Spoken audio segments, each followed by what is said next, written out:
Hello guys, बहुत बंदे बोल रहे हैं जो वॉइस और वीडियो का इमेज मैच नहीं हो रहा भाई। मैच करने के लिए देखो, एक दो घंटे का वीडियो नहीं बनेगा, ठीक है। मैच करने के लिए 15 से 20 मिनट का वीडियो बनेगा। अब तुम लोग ही बताओ, मैं वीडियो का इमेज मैच करूँ ऑडियो के साथ क्या नहीं मैच करूँ। मैच करना होगा तो 15 या 20 मिनट का बनेगा, और मैच नहीं होगा तो 1 घंटे के ऊपर वीडियो बनेगा। तो आप ही लोग सोच लो, कमेंट करके बोलो जो कौन सा वीडियो मैं बनाऊँ। मुझे अपने माता पिता के चरित्र पर संदेह है। शायद उन्होंने कुछ गलत किया। वे दिन रात काम करते रहे सिर्फ एक बेटी होने की इच्छा से, लेकिन उन्होंने 1.5 साल तक कोशिश की, फिर भी अंत में उनके केवल 4 बेटे हुए। सौभाग्य से मेरे 3 बड़े भाई बेटियां पाने की किस्मत के साथ पैदा हुए। उन तीनों ने मिलकर मुझे 9 प्यारी छोटी भतीजियां दी, लेकिन इससे उनके चाचा यानी मैं, मेरे तीनों भाई मनोरंजन उद्योग के प्रसिद्ध सितारे हैं। अपने करियर के लिए उन्होंने सारी 9 भतीजियों को मुझे सौंप दिया। जहां तक भतीजियों का सवाल है, जब से वे मेरे घर आई हैं, उन्होंने मेरी भविष्य की शादी के लिए रखी हुई सारी बचत खर्च कर दी है। अब वे मुझसे मांग रही हैं कि मैं उन्हें मनोरंजन पार्क ले जाऊं। मैंने अपने फोन में बचा हुआ बैलेंस देखा, केवल $250 है। पार्क के बारे में सोचते हुए यह शायद केवल 10 प्रवेश टिकट के लिए पर्याप्त होगा।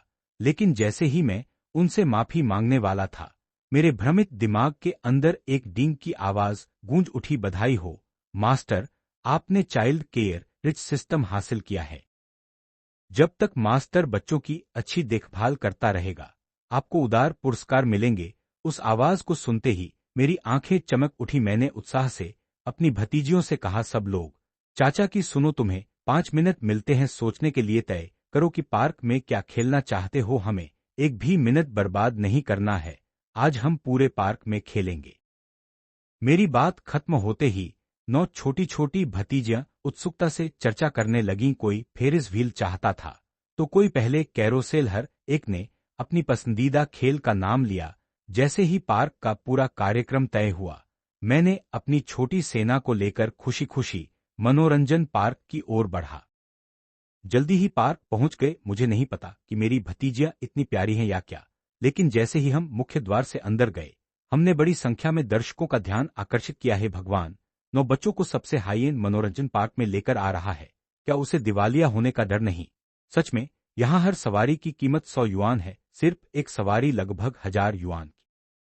मैं उन तरह की गपशप का पहले से आदी था, इसलिए मुझे परवाह नहीं हुई। मैं सीधे फेरिस व्हील के टिकट बूथ पर गया। नमस्ते, मुझे 10 टिकट चाहिए। टिकट एजेंट ने मेरे पीछे भीड़ देखी और वह भी पूरी तरह से स्तब्ध रह गया। क्या ये सब आपके बच्चे हैं? हाँ, बिल्कुल, ये मेरी सभी भतीजियां हैं। मैंने अपने पीछे खड़ी 9 भतीजियों की ओर मुस्कुराते हुए कहा, उनके माता पिता सब? मैंने भौं उठाई। न तो पुष्टि की न ही इनकार। हालांकि यहाँ की सवारी महंगी है, लेकिन अभी मेरे लिए यह कोई बात नहीं। जैसे ही मेरे हाथ में टिकट आए, सिस्टम ने तुरंत पुरस्कार भेजा। रिंग, बधाई हो मास्टर, भतीजियों को फेरिस व्हील पर ले जाने के लिए पुरस्कार 2 मिलियन नकद। ये शब्द खत्म होते ही मेरे फोन पर एक सूचना आई, 2 मिलियन जमा हो गए हैं। भगवान, क्या सिस्टम वाह! तो क्या सिस्टम का अगला पुरस्कार और भी उदार होगा?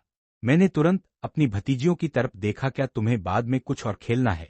चाचा तुम्हारे लिए सारे टिकट खरीद ले। 9 भतीजियों ने यह सुना, और जाहिर है उन्होंने इनकार नहीं किया। वे सब यहाँ सब कुछ खेलना चाहती थीं। कोई बात नहीं, आज हम पूरे पार्क को बुक कर रहे हैं। फिर इस व्हील पूरी करने के बाद हम सब कैरोसेल पर। अगला था बंजी जंपिंग और बम्पर कार। बस अफसोस कि समय बहुत जल्दी बीत गया। पूरे दिन में मैंने उन्हें 20 से अधिक सवारी पर ही ले जा पाया, तो सिस्टम के पुरस्कार केवल 40 मिलियन से कुछ अधिक थे। लेकिन यह काफी अच्छा था। बैंक खाते में शून्यों की लड़ी को देखकर मैं खुशी से मुस्कुराया। पूरे दिन अपनी भतीजियों के साथ मस्ती करना और इतना पैसा बनाना सिस्टम सच में कमाल का है। यूए ने सिर टेढ़ा किया। उम्मीद से मुझे देखकर मैंने तुरंत अपनी छाती थपथपाई। मैं वादा करता हूँ, बिल्कुल कोई समस्या नहीं। भविष्य में जब भी तुम खेलना चाहो, बस चाचा को बता देना, मैं तुम्हें जरूर यहाँ लेकर आऊंगा। मेरी बात सुनते ही भतीजियों की आंखें चमक उठी। यह पहली बार था जब उन्होंने मुझे पैसे खर्च करते इतने उदार देखा। ठीक है, अब देर हो रही है, घर पहुंचे।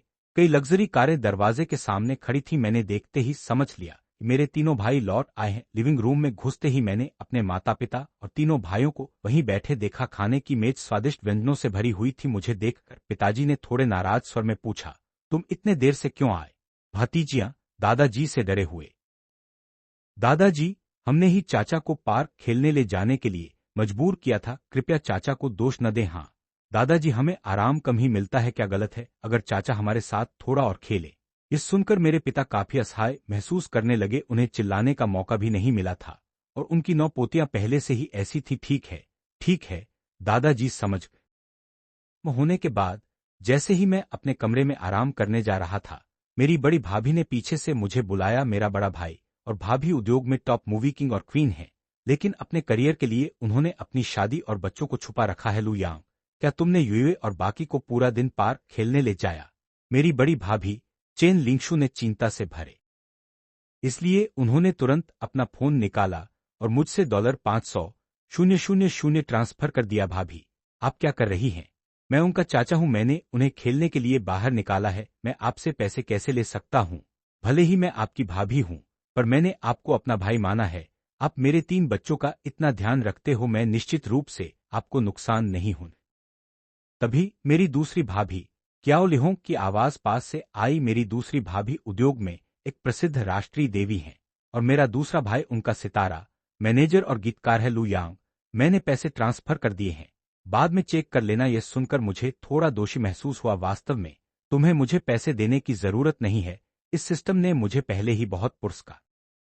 पीछे से एक और आवाज आई, तुम दोनों परिवार इतने गैरजिम्मेदार हो, हमारे भाई को बिना बताए सब्सिडी दे रहे हो। बोलने वाला मेरा तीसरा भाई लू डोंगजे था। मेरा तीसरा भाई एक प्रसिद्ध और तेज दिमाग वाला टीवी होस्ट है और मेरी तीसरी भाभी शी टिंगली मनोरंजन जगत में नहीं है, लेकिन वह एक विश्व प्रमुख कॉस्मेटिक्स कंपनी की सीईओ है। लू यांग, मैंने भी तुम्हें कुछ अपने तीनों भाइयों और भाभियों को देखकर मैं केवल असहाय महसूस कर सकता था। मैंने अनिच्छा से तीनों परिवारों से सारी रकम स्वीकार की। उनके दयालुता के लिए धन्यवाद देने के बाद मैं तुरंत अपने कमरे में गया। जब मेरे फोन पर कुछ और मिलियन आए तो मैंने योजना बनाई कि कल भतीजियों को मस्ती कराने ले जाऊंगा। अगले दिन नाश्ते के बाद 9 भतीजियां सिर झुकाकर बेहद पूरी तरह से स्तब्ध कर गया। तो वे थकी नहीं थी, वे बस अभी तक पूरी तरह संतुष्ट नहीं थी। तो आज तुम कहाँ जाना चाहती हो?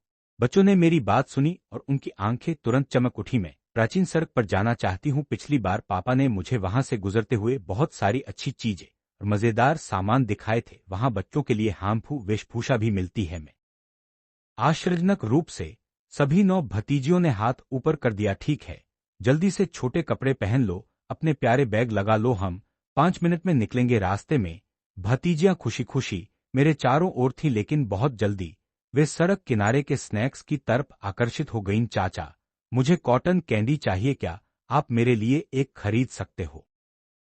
तुम नहीं खा सकती, तुम्हारे पापा ने कहा था। चबाने के कारण तुम मिठाई नहीं खा सकती। यह सुनकर युएयू की आंखें तुरंत आंसुओं से भर आईं। चाचा, तुम इतने कठोर कैसे हो सकते हो?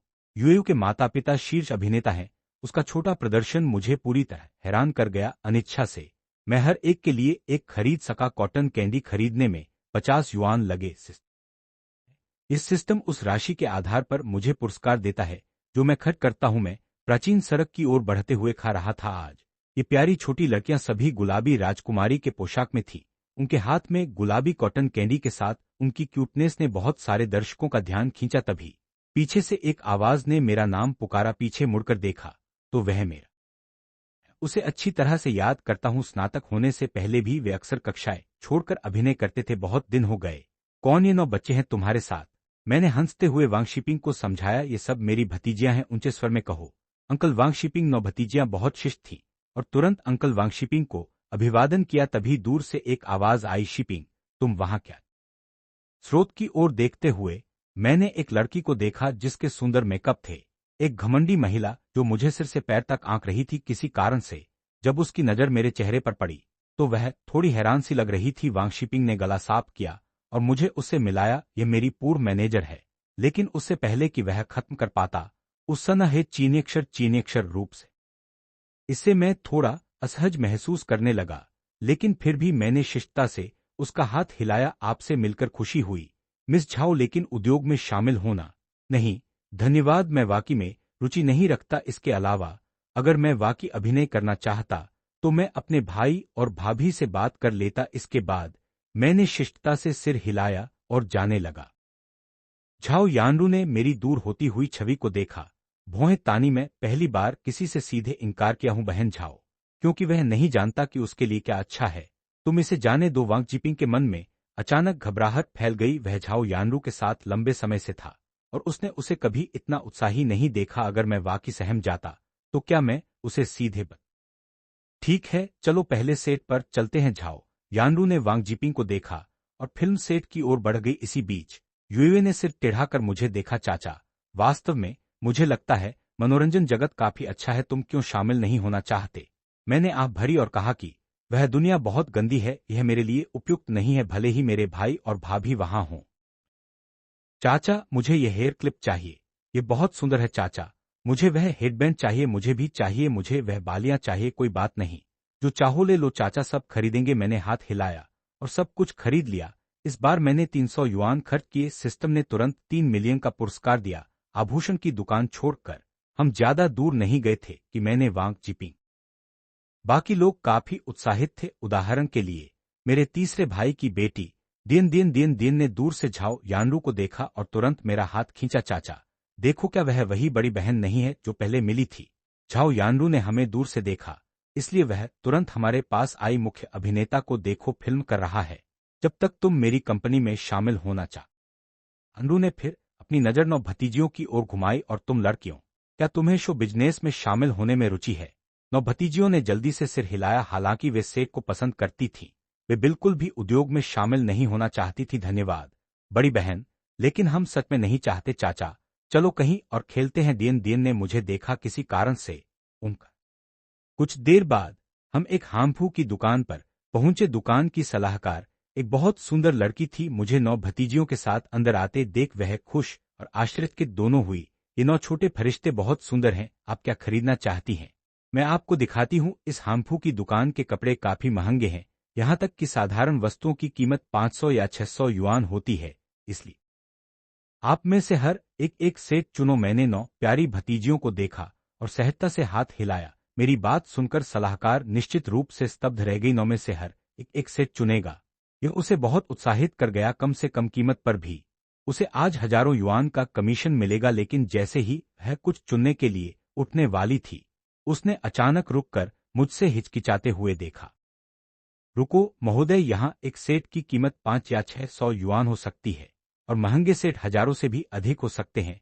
वह स्पष्ट रूप से उम्मीद कर रही थी कि मैं तैयार हूं ताकि मैं उन्हें सब कुछ आजमाने दूं और फिर न खरीदूं। चिंता मत करो, जब तक उन्हें कोई सेट पसंद आता है मैं सब कुछ खरीद लूंगा। मेरी बात सुनकर सलाहकार ने अंत में राहत की सांस ली और सिर हिलाया। 9 भतीजी फिर वे मुड़कर उच्च श्रेणी के सेक्शन की ओर दौड़ी। यहाँ कीमतें सामान्य था तो 000 युआन के आसपास थीं। देखो, अगर तुम्हें कुछ पसंद आए तो हम अभी खरीद लेंगे। 9 भतीजियां तुरंत खुशी से झूम उठीं।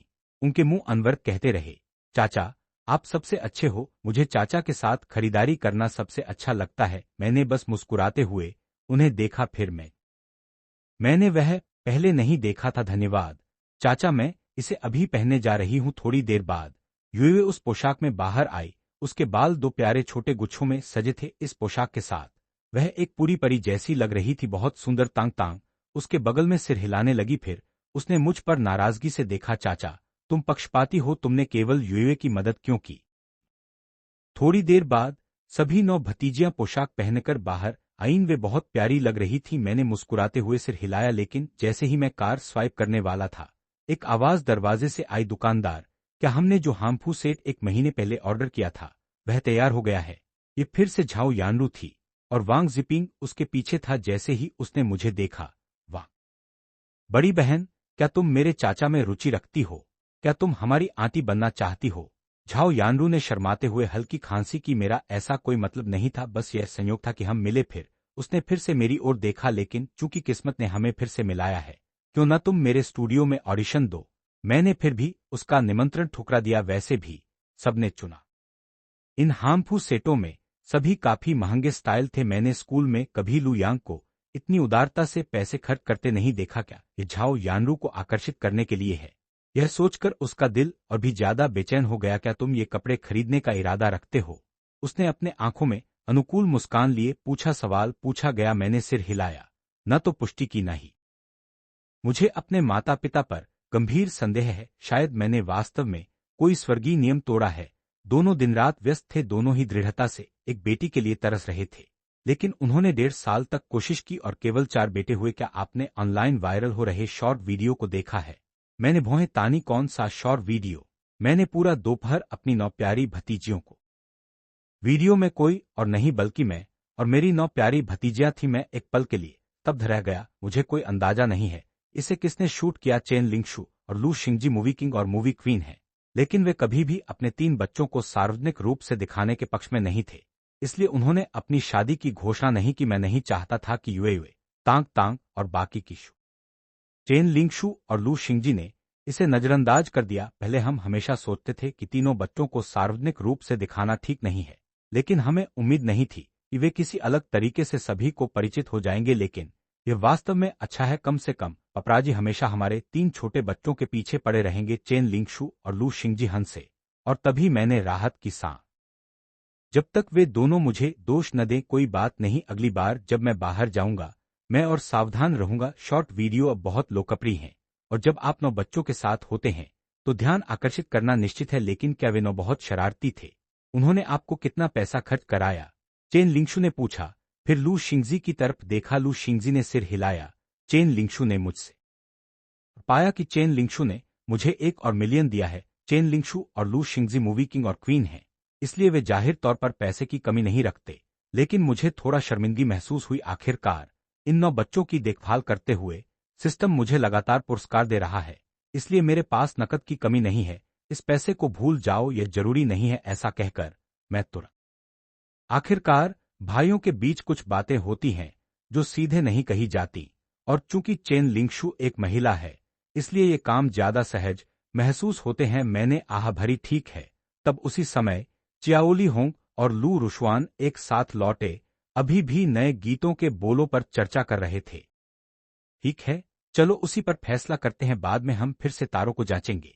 अगर कुछ गलत होगा तो कियाओली होंग मुस्कुराए। लू यांग, तुम वापस आ गए। लू रुशवान ने मुझे देखा। मैंने जल्दी से सिर हिलाया। मैंने वीडियो ऑनलाइन देखा। मुझे उम्मीद नहीं थी कि तुम्हारा इतना वायरल हो जाएगा। मैंने नीचे कई लोगों को टिप्पणी करते देखा कि वे तुम्हारी गर्लफ्रेंड बनना चाहते।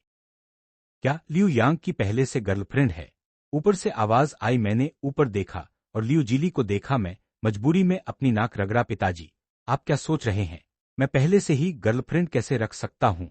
मैं अभी आपकी माँ को फोन कर रहा हूँ, उन्हें छुट्टियां रोकने और हमारी बहू से मिलने वापस आने के लिए कहो। हालांकि उनके पास पहले से ही 3 बहुएं हैं, फिर भी वे।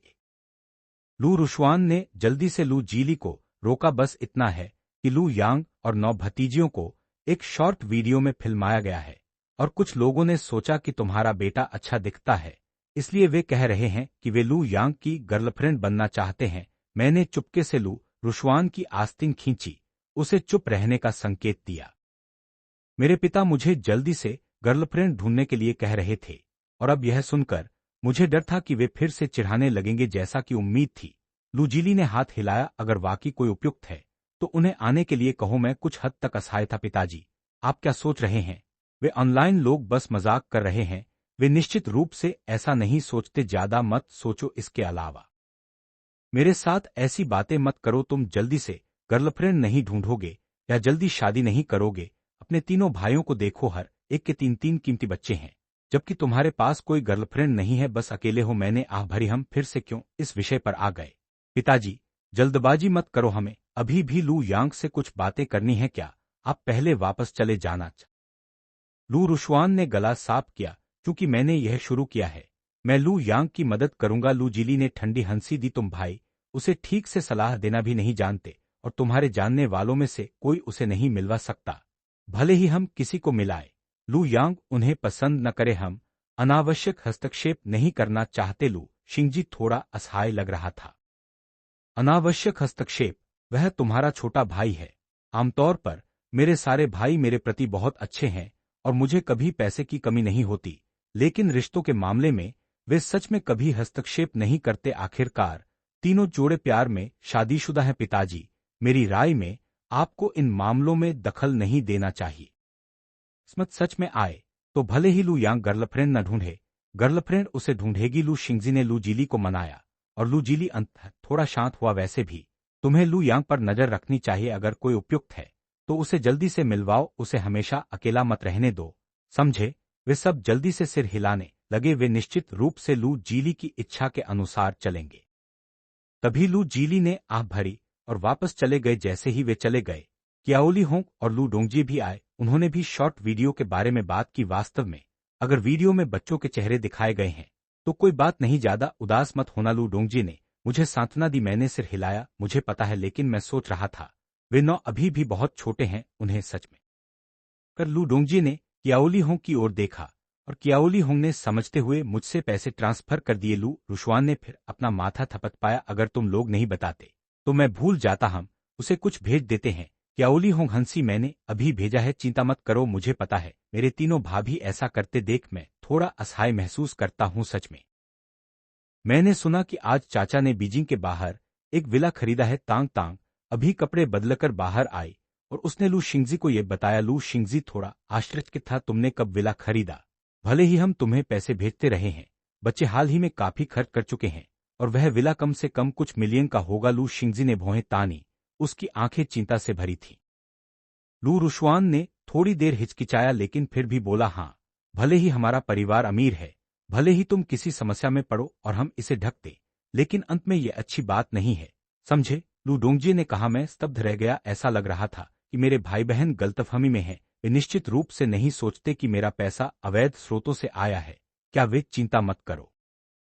यह सुनकर 3 बड़े भाई ने अंततः राहत की सांस ली। वे हमेशा सोचते थे कि लू यांग एक अच्छा इंसान है। जब तक लू यांग बुरी चीजों में नहीं फंसता तब तक सब ठीक है। अगर तुम्हें सच में पैसे की कमी हो तो तुम्हें अपनी तीसरी भाभी को बताना चाहिए। उसके पास यहाँ बहुत पैसा है, लेकिन बिल्कुल भी कोई जोखिम मत लेना। क्याओली होंग भी मेरी चिंता कर रही थी, इसलिए उसने मैंने सिर हिलाया। मैं समझ गया। इसके अलावा थोड़ी देर में मैं और निवेश करने और शायद कुछ स्टॉक्स खरीदने की योजना बना रहा हूं। क्या यह ठीक है? लेकिन स्टॉक्स को बस बेतरतीब खरीदना मत, अन्यथा पैसे खोना आसान है। क्याओली होंग ने मुझे देखा। हालांकि उसने कभी स्टॉक्स से डील नहीं की, लेकिन स्टॉक्स सच में काफी लाभकारी हो सकते हैं। चिंता मत करो। मैंने अपने तीनों भाई भाभी क्याओली होंग ने मुझे देखा। वह जानती थी कि लू यांग ने अभी तक ऐसा नहीं सोचा है, लेकिन वह सिंगल नहीं रह सकता। ये ठीक नहीं होगा। मैंने आह भरी। तीसरी भाभी, तुम भी ऐसा क्यों कह रही हो? मैं सच में जल्दबाजी में नहीं हूं। मैं कई महिला सीईओ को जानता हूं और वे सब बहुत अमीर हैं। क्या मैं तुम्हें उनके कुछ से मिलवा दूं? क्याओली होंग ने भौहें उठाई। लू यांग काफी आकर्षक है, उसकी व्यक्तित्व अच्छी है और परिवार के बाकी लोगों के साथ भले ही वे उसकी शादी कर लें, वे लड़कियां बिल्कुल भी घाटे में नहीं रहेंगी। मैंने जल्दी से सिर हिलाया। जरूरत नहीं है, सच में मैं ये बातें खुद तय करना चाहता हूं। क्याओली होंग ने आह भरी। ठीक है, लेकिन पिताजी को बहुत ज्यादा चिंता मत करने दो। वह हमेशा और पोते पोतियों का इंतजार करता रहे। इसी बीच दूसरी तरफ झाओ यानरू ने अपने फोन स्क्रीन को देखा, अपनी आंखें तानी और वांग जिपिंग की ओर देखा। मैंने जो तुम्हें कहा है उसके बारे में ठीक से सोचो। लेकिन बहन झाओ, उसने तुम्हें कई बार मना किया है, तुम्हें कई बार ठुकरा दिया, फिर भी तुम उसे मौका देना क्यों चाहती हो? वह उससे बिल्कुल भी संबंधित नहीं है। तुम्हें उसकी मदद करने की कोई जरूरत नहीं। वांग जिपिंग सच में नहीं समझ पाया कि झाओ यानरू लू यांग के पीछे इतनी क्यों लगी हुई है। भले ही लू यांग अच्छा दिखता है, उसने उन्हें कई बार मना कर दिया है, फिर भी झाओ यानरू जिद करती रहती है। झाओ यानरू ने अपनी आंखें तानी। तुम्हें मेरी बात की जरूरत नहीं है, तुम्हें बस मेरी मदद करनी है। अगर तुम सफल हो गए तो मैं तुम्हें और भूमिकाएं दूंगी। झाओ यानरू ने मेरा शॉर्ट वीडियो देखा था और महसूस किया था कि मेरी वर्तमान लोकप्रियता बहुत अधिक है। अगर मैं उसके फिल्म में अभिनय करने के लिए सहमत हो गया तो उसकी फिल्म निश्चित रूप से हिट होगी। पहले झाओ यानरू ने इस तरह की गर्मी पर सवारी की थी। बहुत कम समय में फिल्में बनाईं। जब तक हाइप होगा उसे दर्शकों की कमी की चिंता नहीं थी। अगर मैं मुख्य भूमिका वांग शिपिंग ने दांत पीसे, सोचते हुए कि झाओ यानरू रोज क्या सोचती है। उसके पास पहले से ही इतने लोग हैं जो मुख्य भूमिका निभा सकते हैं, तो फिर उसे लू यांग क्यों चाहिए? लू यांग के उससे आगे निकल जाने का सोचकर उसे बेचैनी हुई। मैं सोचता हूं कि तुम्हें फिर से सोचना चाहिए। उसे स्टार बनाना जरूरी नहीं है, उसके पास कोई अनुभव नहीं है, अच्छा प्रदर्शन नहीं करता, तो शायद ये तुम्हें गुस्सा दिलाएगा। मेरा स्वभाव सच में इतना खराब है? मैंने कहा, जाओ तो जाओ, अगर तुम्हें अगली भूमिका चाहिए तो मेरी बात सुनो, वरना। झाओ यानरू ने बात खत्म कर दी। वह मानती थी कि जो उसके अधीन काम करते हैं उसकी स्वभाव को अच्छी तरह जानते हैं। वांग शिपिंग केवल सिर हिलाकर सहमत हुआ और चला गया। चूंकि तुम्हारे पास इस व्यक्ति का वीडियो क्यों है? एक आवाज उसके पास से आई और झाओ यानरू ने मुड़कर देखा। ये उसकी करीबी दोस्त इवानलू थी। मैंने इसे देखा, मुझे लगता है कि वह मनोरंजन उद्योग के लिए उपयुक्त है। छोड़ो, यह लड़का शायद शामिल नहीं होना चाहता। इवानलू ने सिर हिलाया। वह पिछले 2 दिनों से मेरी तस्वीरें ऑनलाइन देख रही है, उसे मैं पसंद आया और उसने। झाओ यानरू ने इवानलू को देखा, भौहें तानी। मैंने बस थोड़ी पूछताछ कराई। शायद इवानलू को लगता है कि लू यांग वास्तव में आकर्षक है और वह झाओ यानरू के साथ साझा नहीं करना चाहती। झाओ यानरू ने होठ सिकोड़ लिया। ठीक है, किसी ने पहले ही उसे पसंद कर लिया है। कहते हैं आकाश बारिश चाहता है और माँ अपने बच्चे की शादी करना चाहती है, तो जो भी हो। ने आंखें घुमाईं। भले ही तुम जानती हो इसका कोई फायदा नहीं, तुम और वह कभी साथ नहीं हो सकते। झाओ यानरू चुप रही। मैं बस उसे फिल्म में अभिनय के लिए आमंत्रित करना चाहती थी। इवानलू ने आह भरी। मैं तुम्हें कुछ सलाह देती हूँ, इसे भूल जाओ। मैं भी मौका नहीं पाती। तुम्हें तो छोड़ो, तुम क्या कह रही हो? क्या कहना चाहती हो कि मैं लू यांग के लिए अच्छी नहीं? इवानलू विषय बदलना चाहती थी, लेकिन झाओ यानरू के लिए यह सच्चाई सुनकर मूड खराब हो गया। ठीक है, क्योंकि तुम मुझसे बात नहीं करना चाहती, हम पहले चलते हैं। भले ही तुम लू यांग को पसंद करती हो, तुम मुझसे झगड़ा मत करो और ऐसी छोटी छोटी चालें मत खेलो। इवानलू कुछ बोल नहीं पाई। झाओ यानरू को देख रही थी। तुम क्या सोच रही हो? मैंने कभी लू यांग। इवानलू ने आह भरी। खैर, जो भी सोचो, आज तुम्हारा मूड खराब है, इसलिए मैं और नहीं कहूंगी। कुछ दिनों में मैं तुम्हें ढूंढूंगी उसी समय। दूसरी तरफ नाश्ते के बाद कियाओली होंग ने मेरी कमाई का विषय उठाया। चूंकि उसका साला अब पैसा कमा सकता है, तो कंपनी शुरू करना बेहतर होगा। अगर वह दूसरों में निवेश करता रहता है तो जोखिम भी बड़ा होगा। मैं चौंक गया। मुझे उम्मीद नहीं थी कि तीसरी भाभी ऐसा कहेंगी। इसे बाद में सोचते हैं, अभी मैंने किसी विशेष दिशा पर फैसला नहीं किया है। मुझे लगता है कि उस दोस्त के साथ सहयोग अच्छा चल रहा है। अगर हम अब अलग हो गए तो मुझे डर है कि वह नाराज हो जाएगा। कियाओली होंग ने आह भरी। ठीक है, तब तुम्हारा उस दोस्त के साथ रिश्ता अभी भी अच्छा है। बस इतना ध्यान रखना कि वह पटरी से न उतरे। मैं बस सलाह दे रही थी, फैसला तुम करना। लू डोंगजिए ने उनके पास हंसते हुए कहा, मेरे विचार में छोटे भाई, तुम्हें कोई फर्क नहीं पड़ता कि तुम किस उद्योग में जाते हो। हमारा परिवार पैसे की कमी नहीं है, हम सब संभाल सकते हैं। बिल्कुल छोटे भाई, अगर तुम मनोरंजन उद्योग में जाना चाहते हो तो मैं और तुम्हारी भाभी तुम्हें मार्गदर्शन देंगे, तो यह थोड़ा आसान होगा। मुझे उम्मीद नहीं थी कि बड़ा भाई भी मुझसे मजाक करेगा और मैंने जल्दी से हाथ हिलाकर मना कर दिया। बंद करो, मैं इन उद्योगों में नहीं घुसना चाहता। जो मैं बाद में करना चाहता हूँ वह बाद में सोचना। मेरे पिता ने फुफकार भरी। रियल एस्टेट में क्या गलत है? हमारा परिवार इसी से अमीर हुआ। लेकिन तुम लोग कुछ और हो। एक फिल्में करना चाहता है, दूसरा किसी और की कंपनी में काम करना चाहता है, तीसरा नियमित होस्ट बनना चाहता है, फिर तुम सबसे छोटे स्नातक होकर तुम केवल भतीजियों को बिना सोच समझ के बाहर ले जाते हो। तुम्हारे रवैये की कोई परवाह नहीं। तुम याद रखना कि तुमने कैसे व्यवहार।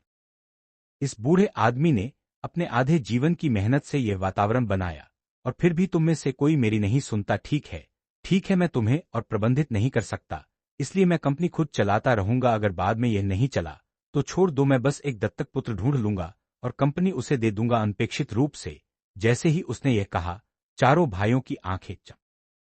हम में से कोई आपकी मदद नहीं कर सकता, तो अगर तुम वाकई एक दत्तक पुत्र खोजते हो तो वह तुम्हारा बोझ साझा कर सकता है। अविश्वसनीय रूप से लू रुशवान ने बिल्कुल वही बात कही। पिताजी, मुझे भी लगता है कि बड़ा भाई बिल्कुल सही है। माँ अभी छुट्टी पर है, अगर तुम्हारे पास दत्तक पुत्र होगा तो तुम माँ के साथ छुट्टी पर जा सकते हो। मेरे पिता इतने गुस्से में थे कि वे।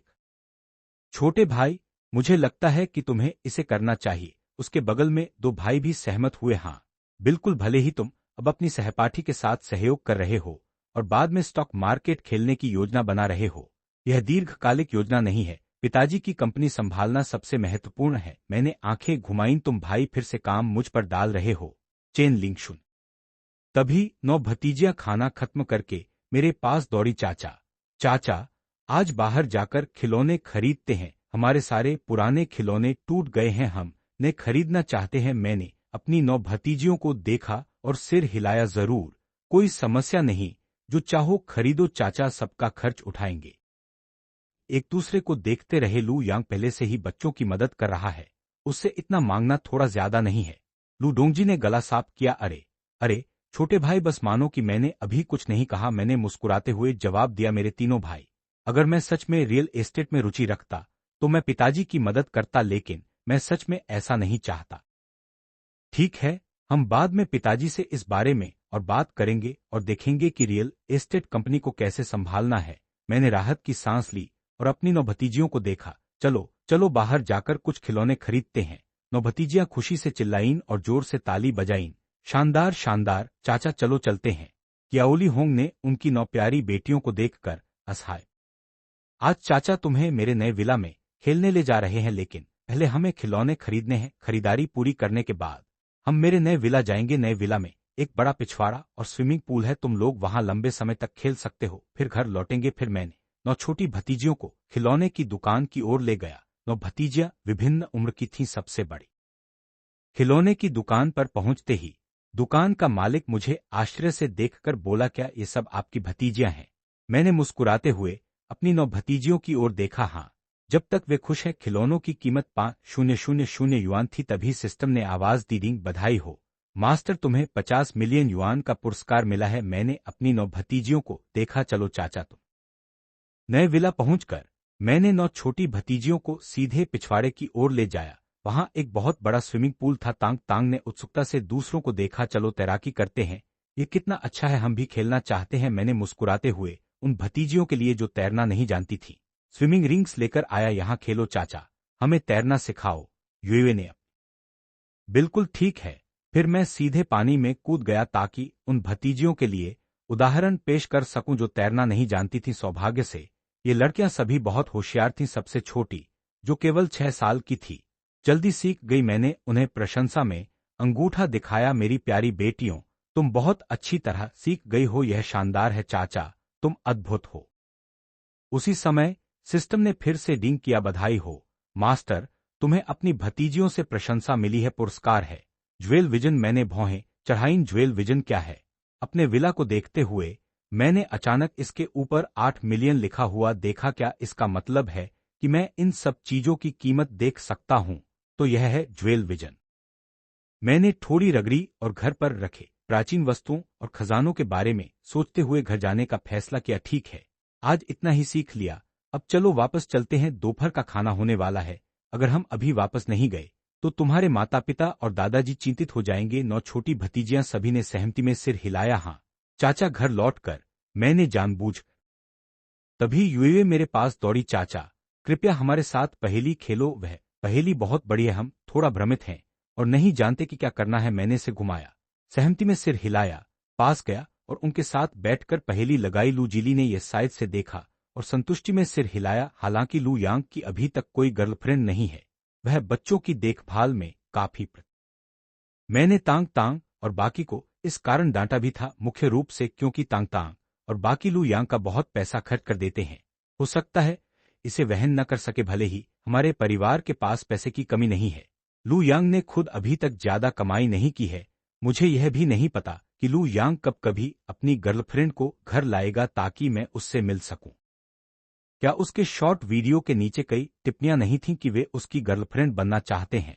उन्होंने कहा कि उसे एक अच्छी लड़की चुननी चाहिए। लू यांग के भाई पास में यह सुनकर एक दूसरे को देखने लगे। सच कहूं तो अगर ऐसा है तो क्या लू यांग जीवन भर पछताएगा? जिटिंगली ने अचानक कहा। वैसे मुझे याद आया, मेरी एक करीबी दोस्त ने मुझे अपने पिता के बारे में। लू जीली ने हाथ हिलाया। उसके परिवार की पृष्ठभूमि की चिंता क्यों करे, जब तक लू यांग उसे पसंद करता है हमें परवाह नहीं। इसके अलावा हमारा परिवार पहले से ही इतना अमीर है, भले ही दूसरा परिवार पैसे वाला न हो, कोई बड़ी बात नहीं। जिटिंगली ने हंसते हुए कहा, मुझे पता चला है उसके पिता भी मेरे पिता की तरह प्राचीन वस्तुएं इकट्ठा करते हैं। उनका परिवार भी एक बहुत बड़ा रत्न बाजार चलाता है, उसके भी कई व्यापारिक संबंध हैं। यह शानदार है। लू जीली ने अचानक जोर से टेबल थपथ पाई। अगर लू यांग सच में उस लड़की के साथ हो जाता है तो वह और मेरे ससुराल वाले भी दोस्त बन जाएंगे। यह देख लू शिंगजी हंस पड़ा। पिताजी, क्या आपको उनकी बेटी अच्छी लगती है या आपको उनके पिता ज्यादा अच्छे लगते हैं? बेइज्जती हुई लू जीली ने गला साफ किया। तुम्हें क्या फर्क पड़ता है? चूंकि वह मेरी तीसरी बहू की करीबी दोस्त है, उसका चरित्र निश्चित रूप से ठीक है। लू यांग को उससे मिलाओ, जिटिंगली ने जवाब दिया। मैं लू यांग से बात करूंगी और देखूंगी कि वह जाना चाहता है या नहीं। कि ओली होंग ने सिर हिलाया। मुझे लगता है अगर तुम वास्तव में इसका जिक्र करोगे तो लू यांग तुरंत बच निकलेगा। मुझे लगता है कि बेहतर होगा कि तुम लू यांग को बताओ कि पिताजी कुछ पत्थर खरीदना चाहते हैं और उसे उन्हें चुनने में मदद करने के लिए कहो। इस तरह वह जरूर जाएगा। मुझे सच में मेरी कंपनी आज दोपहर फ्री है, मैं उसे वहां ले जाऊंगा। लू जीली ने कुछ भावुक होकर कहा। तीसरी बहू, जल्दी करो तुम, मुझे ये बहू जरूर घर ले आना। पिताजी ऐसा मत कहो। अगर लू यांग सच में उसे पसंद करता है और जब वह हमारे घर आए तो तुम उसे अपनी बहू कहोगे, क्या उससे डर नहीं लगेगा? यह सच है, जब वह आएगी तो मैं खुद को थोड़ा नियंत्रित कर लूंगा। मेरी तीसरी भाभी की बात सुनकर मेरी आंखें चमक उठीं और मैंने तुरंत कहा, बिल्कुल, यह मेरे लिए अपनी सोच बढ़ाने का एक उत्तम समय है। जैसे ही मैंने सिर घुमाया, मैंने अपनी 9 भतीजियों को मेरे चारों ओर देखा। चाचा, हम भी जाना चाहते हैं। जिटिंगली ने भौहें तानी। मैं तुम्हारे चाचा को गंभीर काम के लिए ले जा रही हूं। तुम सभी क्यों पीछे पीछे आ रहे हो? तियान ने जिटिंगली ने आह भरी और मुझे देखा जैसे मेरी राय मांग रही हो। मैंने मुस्कुराते हुए कहा, अगर वे जाना चाहते हैं तो उन्हें साथ आने दो। ठीक है, तब पिताजी, मैं लू यांग और छोटी भतीजियों को लेकर जाऊंगी। अनपेक्षित रूप से मेरे पिता ने जल्दी जवाब दिया। अच्छा, जल्दी जाओ, कुछ अच्छे पत्थर चुनकर लाना, उनके साथ पैसा न गंवाना। सुन रहे हो? जिटिंगली हंस पड़ी। अभी कुछ बाद में मैं जिटिंगली के साथ रत्न बाजार गया। रत्न बाजार काफी बड़ा था, जिसमें कई पत्थर थे। चूंकि पिताजी ने हमें कुछ घर लाने के लिए कहा है तो चलो कुछ चुनते हैं। जिटिंगली अपने सबसे अच्छे दोस्त की तलाश में लगी थी। उसकी दोस्त ने साफ कहा था कि वह आज यहां होगी, तो वह अभी तक क्यों नहीं आई? इस समय दूसरी मंजिल के एक कमरे में एक आदमी और एक महिला मेज पर बैठे थे। लड़की की विलो जैसी भौहें तनी हुई थीं। उसकी बड़ी चमकदार आंखें चिर से भरी थीं। उसकी छोटी नाक ने कुछ शब्द उसके सुंदर मुंह से निकाले। मैंने पहले ही कहा है कि मुझे तुम्हारी कोई रुचि नहीं है। लिन फेफेई ने सामने बैठे आदमी को घृणा से देखा। उस आदमी की शक्ल कुछ हद तक आकर्षक थी। फेफेई, इतना जल्दी मत कहो। तुम्हारे पिता ने भी कहा कि हमें धैर्य से बात करनी चाहिए। कोई जल्दी नहीं है, मैं बहुत धैर्यवान हूं। शाओजिलिन ने लिन फेफेई को मुस्कुराते हुए कहा। जितना वह ऐसा करता, लिन फेफेई उससे उतनी ही ज्यादा नफरत करती। मत समझो कि मैं नहीं जानती कि तुमने इस तरीके से कई लड़कियों को धोखा दिया है। मेरे पिता शायद नहीं जानते, लेकिन आखिरकार उसके पिता और लिन फेफेई के पिता अच्छे दोस्त हैं। अगर लिन फेफेई सच में बोली तो उसे डर था कि यह दोनों परिवारों के रिश्ते को खराब कर देगा। शाओजिलिन का चेहरा धीरे धीरे ठंडा हो गया, लेकिन थोड़ी देर सोचने के बाद उसने महसूस किया कि उसका परिवार हाल ही में थोड़े आर्थिक तंगहाली में है, इसलिए उसे लिन फेफेई को मनाना होगा। अगर वह सच, मुझे पता है कि तुम्हारे बारे में मेरे कई विचार होंगे, लेकिन कोई बात नहीं, हम धीरे धीरे करेंगे। वैसे क्या तुम 2 पत्थर चुनना चाहती थी गहने बनाने के लिए? मैं तुम्हें वहां ले चलता हूं। लिन फेफेई अब उस कमरे में और रहना नहीं चाहती थी जहां शाओजिलिन था। शाओजिलिन ने बात की। लिन फेफेई ने तुरंत सिर हिलाया और नीचे चली गई। जब शी टिंगली ने लिन फेफेई को मैं वर्तमान में बहुत रुचि रखता था सामने रखे पत्थरों को घूर रहा था, और शी टिंगली को सुनकर मैंने जवाब दिया कि चूंकि मेरी तीसरी भाभी ने मुझे उससे मिलने को कहा है, इसलिए मुझे थोड़ा शिष्टाचार दिखाना चाहिए। 9 भतीजियां मेरे साथ थी। शाओजिलिन ने इसे दूसरी तरफ से देखा और भौहें तानी। सुरक्षा कहाँ है? किसने इन बच्चों को अंदर आने दिया? बच्चों को क्या पता? इसके अलावा भले ही बच्चे यहाँ पत्थर खरीदने नहीं आए हों, कम से कम वे देखने में सुखद हैं। उसकी सबसे अच्छी दोस्त की आवाज सुनकर लिन फेफेई की आंखें चमक उठी। शी टिंगली, तुम यहाँ क्यों हो? तुम शायद ही कभी इस जगह आती हो। बस यहाँ कुछ पत्थर चुनने आई हूँ। ओह सही, मुझे तुम्हें परिचय देना है, ये मेरा छोटा भाई है। लिन फेफेई ने लू यांग को देखा। उसकी आंखों में पता चला कि यह वीडियो है जिसमें अंकल अपनी 9 भतीजियों से परेशान हैं। ये दिखाता है कि लू यांग बहुत धैर्यवान है और वह एक बहुत प्यार करने वाला व्यक्ति है। नमस्ते लू यांग। असल में जब लिन फेफेई ने उस शॉर्ट वीडियो के नीचे टिप्पणियां देखीं तो उसने भी सोचा कि अगर वह लू यांग के साथ होता तो क्या असर होता। अब जब वह लू यांग से मिल रही है तो उसने अपनी शुरुआती सोच याद की और उसके गाल लाल हो गए। मैंने लिन फेफेई को देखा और लिन फेफेई की सुंदरता से प्रभावित हुआ। नमस्ते, मैंने उसे बहुत शिष्टता से अभिवादन किया। जब शाओजिलिन ने लिन फेफेई की नजर देखी तो उसका दिल कस गया और चेहरा बिगड़ गया। हम यहाँ केवल मेहमानों को ही स्वीकार करते हैं। अगर तुम पत्थर खरीद। शी टिंगली ने यह सुनकर भौहें तानी। सच कहूं तो लंबे समय से किसी ने मेरे सामने इतनी घमंड नहीं दिखाई। तुम खुद को कौन समझते हो? लिन फेफे ने शी टिंगली से फुसफुसाते हुए कहा, यह वह लड़का है जिसे मेरे पिता ने मुझे मिलवाया था। मुझे वह पसंद नहीं है, मैं उसे हटाने का तरीका ढूंढ रही हूं, लेकिन अभी मौका नहीं मिला। शी टिंगली ने तुरंत समझा और उसने इसके अलावा मेरे पास पैसे की कमी नहीं है। मेरी दोस्ती लिन फेफेई के साथ अनमोल है, इसे पत्थर की कीमत से नहीं तौला जा सकता। तुम शाओ जिलिन इतना गुस्सा था कि वह बर्दाश्त नहीं कर पाया। उसने मेरी तीसरी भाभी के प्रति अपना रवैया देखा तो मैं भौहें तानी, महोदय आप अपने लिए फायदा उठाना चाहते हो तो मत सोचो कि सब तुम्हारे जैसे हैं। तुम कौन हो जो मुझसे इस तरह बात करने की हिम्मत करता है? शाओ जिलिन ने ठंडी हंसी दिशी। टिंगली हंस पड़ी, यह लड़का बहुत घमंडी है। भले ही लू यांग की अभी कोई दर्जा नहीं है, उनके परिवार का कोई भी शाओ जिलिन को आसानी से हरा सकता है। मैं शी टिंगली हूं और वह मेरा छोटा भाई है। जिटिंगली का नाम सुनते ही शाओ जिलिन का उत्साह कम हो गया। ओह, ये मिस जी है। लेकिन जिटिंगली ने पास खड़ी तियान तियान ने यह सुना और शी टिंगली से फुसफुसाई, माँ क्या तुम चाहती हो कि यह महिला हमारी आंटी बने? तियान तियान की आवाज धीमी थी, लेकिन लिन फेफे ने उसे सुन लिया। उसका चेहरा और भी लाल हो गया। मैं एक पल के लिए स्तब्ध रह गई। लिन फेफे को देखा, फिर तियान तियान का हाथ पकड़ा। तियान तियान ऐसा मत कहो। शाओ जिलिन के दिमाग में अलार्म बजने लगे, और चूंकि सभी यहां पत्थर खरीदने आए हैं तो चलो मजे के लिए कुछ साथ में चुनते हैं। भाभी, मैं भी इन पत्थरों में काफी रुचि रखती हूं। बाद में खाने के बारे में बात करेंगे, पहले 2 पत्थर चुनेंगे और फिर वापस जाएंगे। शी टिंगली थोड़ी असहाय थी। वह मुझे यहां लाई थी मूल रूप से मुझे लिन फेफे से मिलवाने के लिए, लेकिन मुझे उम्मीद नहीं थी कि लू यांग सच में इन पत्थरों में रुचि लेगा। लेकिन चूंकि लू यांग ने कहा है तो उसे 2 चुनने दो। आखिर ये ज्यादा खर्च नहीं है। लिन फेफे ने मुझे देखकर कहा, क्या मैं तुम्हारी मदद करूं? मैंने हाथ हिलाकर मना किया, जरूरत नहीं, मैं खुद देख। संयोग से मुझे भी इन पत्थरों के बारे में थोड़ी जानकारी है। लिन फेफेई थोड़ी हैरान हुई, चूंकि लू यांग ने कहा कि वह खुद चुनना चाहता है। उसने मुझे अकेले देखना दिया। इस समय शाओ जिलिन ने दूसरी तरफ से कहा, चलो दांव लगाते हैं। हम में से हर कोई एक पत्थर चुनता है और देखते हैं किसका पत्थर बेहतर है। यह इस देश के छोरे को दिखाने के लिए भी है कि मैं। फेफेई का चेहरा तुरंत ठंडा हो गया। उनका परिवार शायद ही कभी पत्थर जुआ में शामिल होता है। तुम्हें उनके खिलाफ दांव लगाने का क्या फायदा? अगर तुम सक्षम हो तो मेरे खिलाफ दांव लगाओ। मैंने सिर टेढ़ा किया और शाओ जिलिन को देखा। यह लड़का क्या सोच रहा है? क्या वह जानबूझकर पिटाई के लिए कह रहा है?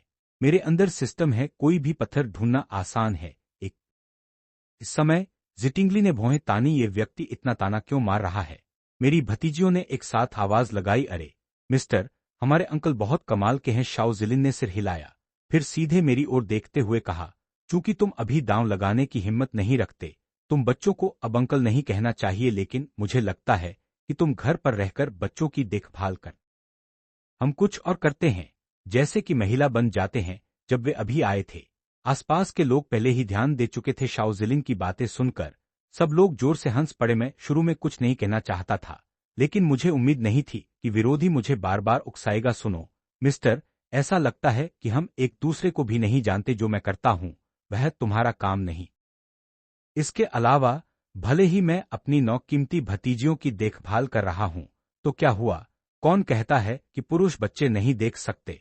मैं यह कहते हुए लिन फेफेई ने तुरंत लू यांग की तारीफ की और शी टिंगली ने भी। आसपास के लोग लू यांग की बातों से थोड़े शर्मिंदा हो गए। मैंने पास रखे पत्थरों को फिर से देखा और जारी रखा, चूंकि तुम मुझसे दांव लगाना चाहते हो तो चलो करो। अगर तुम हार गए तो तुम्हें घुटने टेककर मुझसे 3 बार माफी मांगनी होगी और मुझे दादा कहना होगा। जिटिंगली, या मैं कुछ के पाते। लिन फेफेई का चेहरा पहले से ही बर्फीला था। नए आगंतुक को परेशान करना, यह क्या उपलब्धि है? जिटिंगली ने भी भौहें तानी, श्रीमान शाओ जिलिन, ज्यादा न बढ़ाओ। शाओ जिलिन ने आह भरी, ठीक है, क्योंकि तुम केवल महिलाओं के पीछे छुपना जानते हो, मैं और कुछ नहीं कहूंगा। मैंने आंखें तानी और कहा, तुम्ही ने कहा है अगर तुम हार गए तो दांव वैसा ही रहेगा। पास खड़ी 9 भतीजियां कंफ्यूज्ड होकर एक दूसरे को देखने लगी और वे सब लू यांग का हाथ खींचने लगी। अंकल, जिटिंगली ने भी मुझे फुसफुसाया, मुझे पता है कि तुम इस अपमान को बर्दाश्त नहीं कर सकते। जब मैं कंपनी वापस जाऊंगी तो मैं किसी को उसे सबक सिखाने को कहूंगी। दांव लगाने की कोई जरूरत नहीं है, मैंने मुस्कुराते हुए कहा। भाभी चिंता मत करो, मैं इसे संभाल लूंगा। लिन फेफेई ने आह भरी, लू यांग, मुझे लगता है तुम्हें गंभीरता से पुनर्विचार करना चाहिए। वह उद्योग में प्रस्त लिन फेफे ने शी टिंगली का हाथ खींचा। मुझे लगता है शायद हमें उसे मौका देना चाहिए। शी टिंगली ने भौहें तानी। क्या तुम निश्चित हो? उन्होंने पहले ही दांव लगाया है। लिन फेफे ने शी टिंगली से फुसफुसाया। कोई बात नहीं, मैं यहाँ हूं, मैं तुम्हारे भाई को नुकसान नहीं होने दूंगी। इसके अलावा मुझे इन पत्थरों के बारे में भी जानकारी है, मैं उसकी मदद कर सकती हूँ, चिंता मत। हम पत्थरों पर जुआ लगाने जा रहे हैं। जो कम मूल्य वाला पत्थर चुनेगा उसे 3 बार घुटने टेक कर दूसरे को दादा कहना होगा। आसपास के लोग यह सुनकर थोड़ा आश्चर्यचकित थे। वे अक्सर पत्थर जुआ साइटों पर इस तरह के दांव देखते हैं, लेकिन इतने बड़े दांव असाधारण होते हैं। शाओ जिलिन को ऐसा करते देखकर मैंने होठ सिकोड़ लिए। मुझे पता है कि शाओ जिलिन केवल मुझे अपमानित करना चाहता है। यह अफसोस की बात है, इस बार उसने लोहे की प्लेट पर चोट की है। बकवास बंद करो, बस आगे बढ़ो। और पत्थर दोनों दिन रात मेहनत करते थे सिर्फ एक बेटी की चाह में, लेकिन 1.5 साल की कोशिश के बाद केवल 4 बेटे हुए। लेकिन सौभाग्य से मेरे 3 बड़े भाई बेटियां पैदा करने की किस्मत के साथ पैदा हुए। तीनों ने मिलकर मुझे 9 छोटी प्यारी भतीजियां दी। बात खत्म करते हुए मैंने कई पत्थरों पर अपनी नजरें गढ़ा दी। मेरे पास खड़ी 9 भतीजियां एक दूसरे को देखकर ची। तभी लिन फेफे ने कहा, लू यांग, यहाँ के पत्थर 4 श्रेणियों में विभाजित हैं। सुपर, उच्च, मध्यम और निम्न पत्थर जुआ में लोग आमतौर पर सुपर ग्रेड पत्थर चुनते हैं। मैंने सिर हिलाया। लिन फेफे की बातों को ज्यादा ध्यान नहीं दिया। शाओ जिलिन ने पत्थर को देखा। लिन फेफे ने पहले से एक पत्थर दिखाया और कहा, लू यांग, वह वहां वाला काफी अच्छा दिखता है, मैंने उसे देख। थोड़ी देर बाद शाओ जिलिन ने एक पत्थर खोज लिया। मैंने शाओ जिलिन के हाथ में पत्थर को देखा। गुणवत्ता ठीक लग रही थी। बाहरी परत बहुत पतली थी और नीले रंग के पार एक हल्का बैंगनी झलक रहा था। एक नजर में पता चल जाता था कि यह एक अच्छा पत्थर है। मैंने आसपास स्कैन किया, कई निम्न ग्रेड पत्थरों पर नजरें गढ़ाईं। एक पत्थर की कीमत जांची, मेरी आंखें चमक उठी। यही इसके अलावा ये बहुत छोटा था और बाहर पूरी तरह से काला था। यह आमतौर पर छोड़ा हुआ पत्थर होता है, इसे निम्नतम ग्रेड का कहा जा सकता है। जिटिंगली ने लिन फेफे के चेहरे को देखा और तुरंत समझ गई कि लू यांग का चुनाव शायद गलत है। भाई, फिर से देखो, मुझे लगता है कि फेफे ने जो चुना है वह अच्छा है। शाओ जिलिन ने तरफ से ताना मारा। क्या तुम निश्चित? मैंने अपनी तीसरी भाभी से सुना है कि तुम्हें कभी पत्थर जुआ खेलना नहीं आया। यह पत्थर बाहर से पूरी तरह काला है और बहुत छोटा भी है, अंदर कुछ अच्छा नहीं होगा। मैंने हाथ हिलाकर कहा, चिंता मत करो, इसमें कोई समस्या नहीं होगी। यही है ये पत्थर 7 खजाने। या लिन फेफे ने थोड़ी असहायता व्यक्त की। लू यांग इतना आत्मविश्वास कैसे दिखा रहा है? क्या यह पत्थर सच? ओह सही, मुझे याद है कि हाल ही में इंटरनेट पर किसी ने अपनी भतीजियों को खरीदारी पर ले जाते हुए दिखाया था। तुम शायद बस उस ट्रेंड को फॉलो कर रहे हो। मैंने आंख घुमाई। क्या यह लड़का मेरे बारे में बात कर रहा है? मैं अपनी 9 प्यारी भतीजियों को लेकर बाहर गया। वे कैसे किसी इंटरनेट ट्रेंड को फॉलो करना बन गया? मेरे बगल में लिन फेफे गुस्से से भरी। मैंने सिर हिलाया। यह बात सच है, लेकिन मेरा पत्थर अभी तक कटा नहीं है। तुम कैसे इतना निश्चित हो कि अंदर कुछ नहीं होगा? शाओ जिलिन ने घूरते हुए मेरी 9 कीमती भतीजियों को देखा, फिर बदतमीजी से कहा, मैं तुम्हें सलाह देता हूं, तुम बच्चों को इस अंकल का पीछा करना बंद कर देना चाहिए, उसका दिमाग ठीक नहीं है। लू यांग का चेहरा काला पड़ गया। यह बात करने का तरीका क्या है? क्या तुम लोगों को लोगों का सम्मान करना आता है? छोड़ो, बात बेकार है, चलो पहले पत्थर काटते हैं। लिन फेफे ने भौहें तानी। शी टिंगली को घूरते हुए कहा, जल्दी से अपने भाई को चेतावनी दो, वह पत्थर जो उसने पकड़ा है उससे कुछ नहीं निकलेगा। शी टिंगली ने मुझे भी देखा और कहा, भाई, क्या तुम निश्चित हो कि तुम कोई दूसरा नहीं चुनना चाहते? जरूरत नहीं भाभी, यह बहुत अच्छा है, मजाक कर रहे हो? एक सिस्टम वाले के रूप में 20,000 की कीमत के सामने खजाना कोई बात नहीं, दुर्लभ खजाने का फायदा मुझे जीत दिलाता है। शाओ जिलिन ने शी टिंगली को देखा और कहा, मिस, तुम काफी चतुर और तेज हो, मुझे उम्मीद नहीं थी कि तुम्हारा भाई इतना मूर्ख होगा। फिर उसने लिन फेफे की तरफ देखा, आज मैं तुम्हें दिखाऊंगा कि मैं किसी से नहीं हारूंगा। पत्थर काटो। लिन फेफे ने मुझे एक बार फिर चेतावनी दी, अगर मशीन शुरू हो गई तो तुम पछतावा नहीं कर सकते, इसलिए अभी भी तुम दूसरा पत्थर चुन सकते हो। कौन कहता है तुम्हें सुपर ग्रेड से चुनना है? सबसे अच्छा पत्थर लेना है। इसे पत्थर जुआ कहा जाता है, इसलिए जब तक पत्थर नहीं खुलता कोई नहीं जानता कि अंदर क्या है। शाओ जिलिन ने यह दृश्य देखा और इंतजार करने के लिए बहुत अधीर था। उसे अब और सलाम मत दो, जल्दी से इसे काटो। तुम दोनों ने चैन पूरा कर लिया है तो शुरू करने के लिए तैयार हो जाओ। शी टिंगली ने शाओ जिलिन ने ठंडी मुस्कान के साथ देखा, सच में नया बच्चा बाघ से नहीं डरता, जल्दी ही वह देखना चाहता है कि लू यांग उसके सामने कैसे घुटने टेकेगा। पास मौजूद कर्मचारी ने सावधानी से पूछा, मिस, क्या मैं सच में इसे काट दूं? लिन फेफेई ने दांत पीसे और कहा, काटो। कर्मचारी ने मुझे देखा। उसकी आंखें इस तरह थीं जैसे वह मूर्ख को देख रहा हो। मैंने भी देखा। वे खजाना मूल्यांकन तकनीक नहीं रखते, इसलिए वे नहीं जानते कि इस पत्थर में क्या छुपा है। शाओ जिलिन ने व्यंग्यात्मक टिप्पणी की, वहां सावधान रहो, उसके पत्थर के अंदर के जेड को नुकसान मत पहुंचाना। मैंने उसे देखा, कुछ नहीं कहा। जैसे ही काटने वाली मशीन धीरे धीरे नीचे आई, शाओ जिलिन के पत्थर के अंदर का जेड आखिरकार सामने आया। खड़ा कोई व्यक्ति चौंक कर चिल्लाया, ये बाहर आ गया, लगता है ये लेवेंडर जेड है। इसे काटो और देखो कि कितना बड़ा है। मशीन के आसपास खड़ा व्यक्ति अपने हाथ रगड़ रहा था। कर्मचारी ने जल्दी जवाब दिया, चूंकि ये लेवेंडर जेड है, हमें और भी सावधान रहना होगा जब भी ये खुल जाएगा। लेवेंडर जेड का बाजार मूल्य निश्चित रूप से $100,000 से कम नहीं। अफसोस कि इस लेवेंडर जेड में एक पीला धब्बा था और टुकड़ा बहुत बड़ा भी नहीं था। यह सिर्फ लेवेंडर जेड था। शाओ जिलिन ने जानबूझकर आह भरी, फिर मेरी तरफ देखा, लेकिन यह तुम्हारे साथ निपटने के लिए पर्याप्त है। फिर उसने सिर घुमाया और लिन फेफेई की तरफ देखा। तुम्हें क्या लगता है? फेफेई का चेहरा कुछ अप्रिय लग रहा था। अंकल लाई, क्या कोई इसकी सही कीमत बताए? अंकल लाई ने जवाब दिया, क्या कीमत बताने की जरूरत है? यहाँ इतने मालिक हैं, चलो इसे तुरंत नीलामी में बेच देते हैं। शाओ जिलिन ने यह कहा और फिर मेरी तरफ देखा। जल्द ही जब तुम्हारा पत्थर खुल जाएगा तो इसे भी यही नीलामी में बेचा जा सकता है, अंत में जिसकी कीमत ज्यादा होगी। केवल 200,000 का पत्थर खोलना, इसमें इतना खुश होने की क्या बात है? यहाँ कई पत्थर हैं, उनमें कई पत्थर करोड़ों या यहाँ तक कि 10 करोड़ के भी हैं, फिर भी उसने केवल 200,000 का पत्थर चुना। इसका मतलब है कि शाओ जिलिन की गुणवत्ता की समझ भी अच्छी नहीं है। मैंने कर्मचारी को देखा। काटो। कर्मचारी ने आह भरी, लगता है मुझे पत्थर जुआ। शाओ जिलिन जोर से हंसा, हा हा हा, मुझे लगा तुम कुछ निकालोगे। क्या ये तुम्हारा चुना हुआ पत्थर है? ये तो बस एक बेकार पत्थर है। मुझे लगा तुम्हें कुछ काबिलियत है, कम से कम कुछ मूल्य वाला पत्थर खोजोगे। किसने कहा कि इसे खोलना संभव नहीं? कर्मचारी ने देखा कि मैं अभी भी जिद करता हूं। उसने सिर हिलाया, महोदय, इस पत्थर के अंदर सच में कोई जेड नहीं है, इसलिए। जिटिंगली ने भौहें तानी, क्या लू यांग सच में गलत हो सकता है? भले ही वह मेरी भाभी है और मेरे साथ ज्यादा समय नहीं बिताई है, फिर भी वह मुझे समझती है। मैं बिना यकीन के काम नहीं करता, तो मैंने यह बेकार पत्थर क्यों चुना?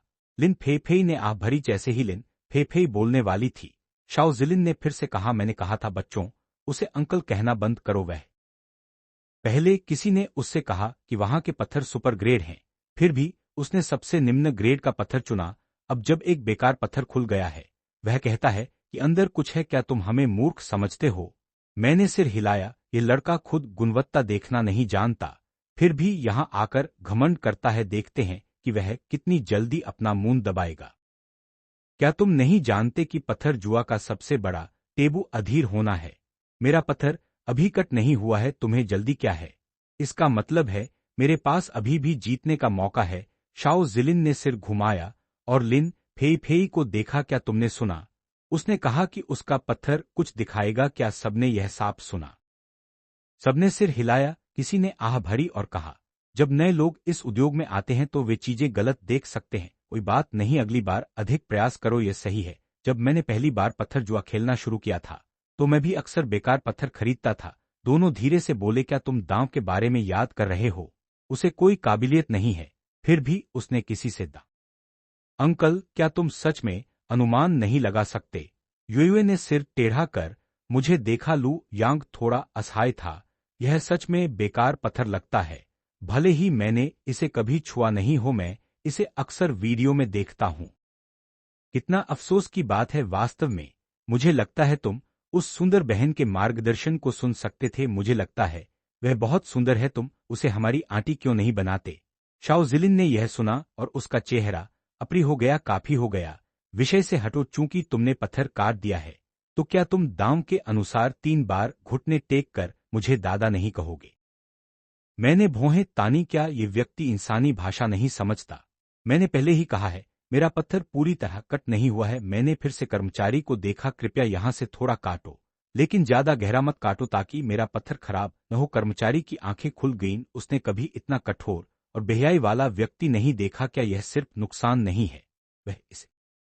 लिन फेफेई ने लंबे समय तक हिचकिचाते हुए कहा, सच में, अगर तुम यहां से एक रेखा काटो और फिर भी कोई जेड नहीं दिखता, तो इसका मतलब है अंदर शायद कुछ नहीं होगा। फिर मुझे करने दो, मेरे पास सिस्टम की मदद है, इसलिए मैं पत्थर को नुकसान नहीं पहुंचाऊंगी। मैं काटने वाली मशीन के पास गई। शाओ जिलिन पेट पकड़कर जोर जोर से हंस रहा था। तुम सच में मजाकिया हो तुम, है ना? भले ही तुम इसे बारीक पाउडर में पीस दो, जेड नहीं निकलेगा, यह बस समय की बर्बादी है। लेकिन ठीक है, चूंकि तुम इतने जिद्दी हो, मैं तुम्हें एक और मौका देता हूं। यह बस थोड़ा और समय है, मैं इसे सह सकता हूं। शाओ जिलिन को इतना घमंडी और अहंकारी देखकर मैं बहस करने का मन नहीं किया। मैंने अपने सामने मशीन को नियंत्रित किया, धीरे धीरे दबाते हुए। युवक, सच में, वास्तव में मैं भी पहले उसके जैसा था, लेकिन अब पीछे देखकर यह तरीका सच में मूर्खतापूर्ण है। सच में यह स्पष्ट था कि पत्थर के अंदर कोई जेड नहीं है, फिर भी वह जिद करता है। यह पूरी तरह से अर्थहीन है। क्या वह केवल नाटक कर रहा है? शायद इतना भी नहीं। क्या तुम वह सुंदर युवती देख रहे हो? लिन परिवार की बड़ी बेटी है। किसी ने भी कभी उनके कैसीनो में बदमाशी करने की हिम्मत नहीं की, नहीं तो उनके अंक कटवा दिए जाएंगे और बाहर फेंक दिया जाएगा। इसलिए वह आज बच नहीं पाएगा। चलो यहाँ रुकते हैं और नाटक देखते हैं। घमंडी युवक, वह पहले से जानता है कि जेड नहीं निकलेगा, फिर भी वह जिद करता है कि वास्तव में वह अपनी प्रतिष्ठा खुद गंदे कर रहा है। आसपास अपने हाथों में मशीन को सावधानी से नियंत्रित किया, जैसे कि अपने दुर्लभ खजाने को नुकसान पहुंचाने से डर रहा हूं। जल्दी से नीचे घुटने टेको। मैं लिन फेफेई को सैर पर ले जाने वाला हूं, यहां समय बर्बाद करना बेकार है। शाओ जिलिन कुछ और कहने ही वाला था, उसने अपनी आंखों के सामने चमकदार सोने की चमक देखी। उसकी आंखें चौंक कर खुल गईं। ये सोने का कौन? उसी समय दूसरी मंजिल पर चाय पीते हुए एक बुजुर्ग ने नीचे की रोशनी देखी और उसकी आंखें चौड़ी हो गईं। वह रेलिंग की ओर भागा। वह जो देख रहा था उसे गलत समझ नहीं सकता था, है ना? 30 साल पहले ऐसा पत्थर आखिरकार सामने आया था। बुजुर्ग ने भावुक होकर लू यांग को देखा, जो नीचे पत्थर काट रहा था। लू यांग को इतनी सावधानी से काम करते देख शायद जेट। वास्तव में जब वह ऊपर था तो उसने नीचे की आवाज सुनी थी, लेकिन एक वरिष्ठ व्यक्ति होने के नाते वह युवा पीढ़ी के मामलों में दखल नहीं देना चाहता था। इसके अलावा वह वृद्ध था और लंबे समय से संन्यास लेने का इच्छुक था। उसने उम्मीद नहीं की थी कि अपने संन्यास से पहले उसे 30 साल पहले वाले पत्थर जैसा कोई पत्थर देखने को मिलेगा। जैसे ही मैंने पत्थर की बाहरी परत हटाई, सभी चौंक गए। सुनहरा जेड, मैंने कभी ऐसा रंग का जेड नहीं देखा। सच में, मैंने हरा, लाल, पीला और बैंगनी देखा है, लेकिन सुनहरे जेड के बारे में कभी नहीं सुना। शाओ जिलिन भी इस नजारे को देखकर स्तब्ध था। अगर यह सुनहरा पत्थर सच में लू यांग ने काटा है तो इसकी कीमत कितनी होगी? लेकिन सोचकर शाओ जिलिन ने जोर से सिर हिलाया। यह असंभव है, ऐसा कोई पत्थर नहीं है। तुम बदमाश, अभी जब हम ध्यान नहीं दे रहे थे तुमने इसे खुद वहां रखा होगा। लिन फेफेई का चेहरा गंभीर हो गया। हालांकि मैंने ऐसा पत्थर नहीं देखा है। मैंने लगातार लू यांग को देखा, उसके पास इतने लोग हैं, सैकड़ों नजरें उस पर हैं, वह कब ऐसा कर सकता है? क्या किसी ने सुनहरा जेड देखा है? शाओ जिलिन ने कहा और फिर सभी से सीधे पूछा। सभी एक दूसरे को देखने लगे।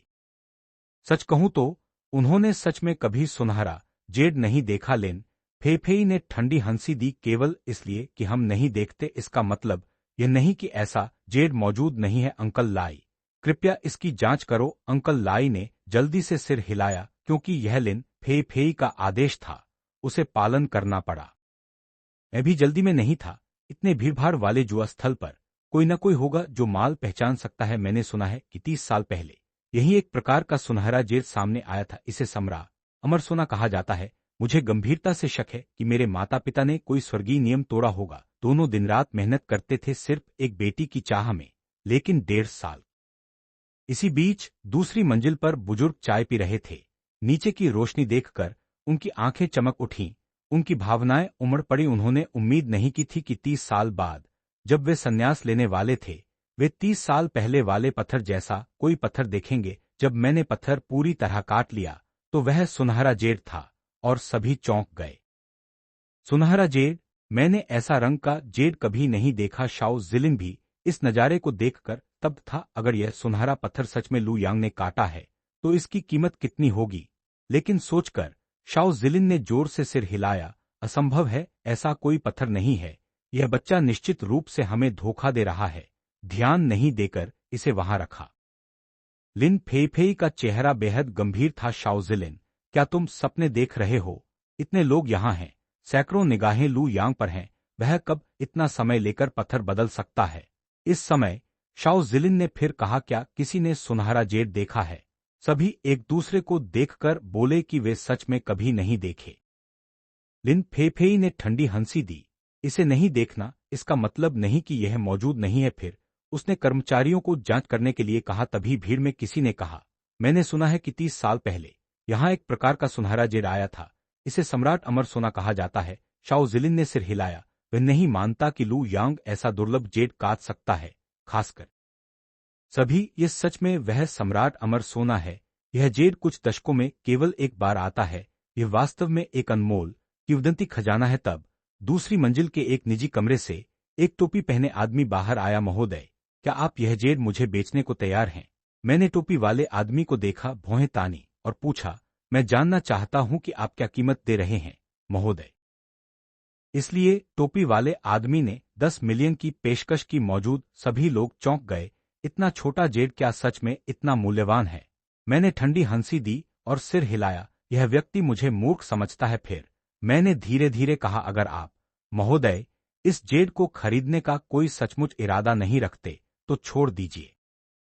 दूसरी मंजिल के बुजुर्ग ने टोपी वाले आदमी द्वारा दी गई कीमत सुनकर अपना दिल नीली बाहर निकलने को महसूस किया, डरते हुए कि लू यांग सच में जेड बेच सकता है। शाओजिलिन का चेहरा काला हो गया जब उसने लू यांग को घूरा। मुझे नहीं लगा कि तुमने अभिनेता रखा है। मैंने शाओजिलिन को ऐसे देखा जैसे कोई मूर्ख हो और कहा, क्या तुम्हारा दिमाग ठीक है?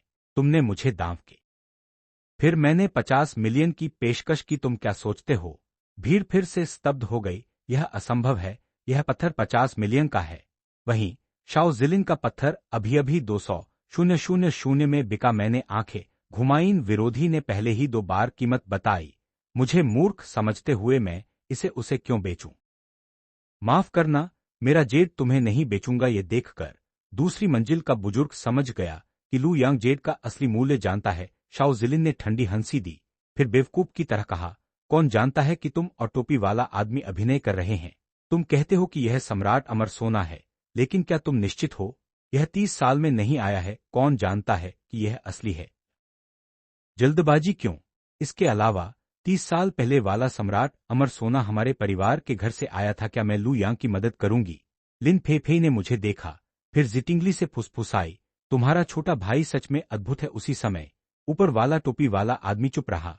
फिर एक बार फिर कीमत बताई। मैं तुम्हें 100 मिलियन दूंगा। यह अब तक की सबसे अधिक कीमत है। अगर मैंने फिर कहा, मैंने पहले ही कहा है कि मैं इसे तुम्हें नहीं बेचूंगा। भले ही तुम 1 अरब की पेशकश करो, मैं इसे तुम्हें नहीं दूंगा। इसके अलावा चाहे तुम कहो कि यह सबसे अधिक कीमत है या नहीं, तुम्हें खुद पता है। टोपी वाले आदमी ने भौहें तानी, यह समझते हुए कि लू यांग जेड का असली मूल्य जानता है। तभी दूसरी मंजिल से बुजुर्ग बाहर निकले, ताली बजाते हुए। यह व्यक्ति, इस पत्थर को काट पाना काफी प्रभावशाली है।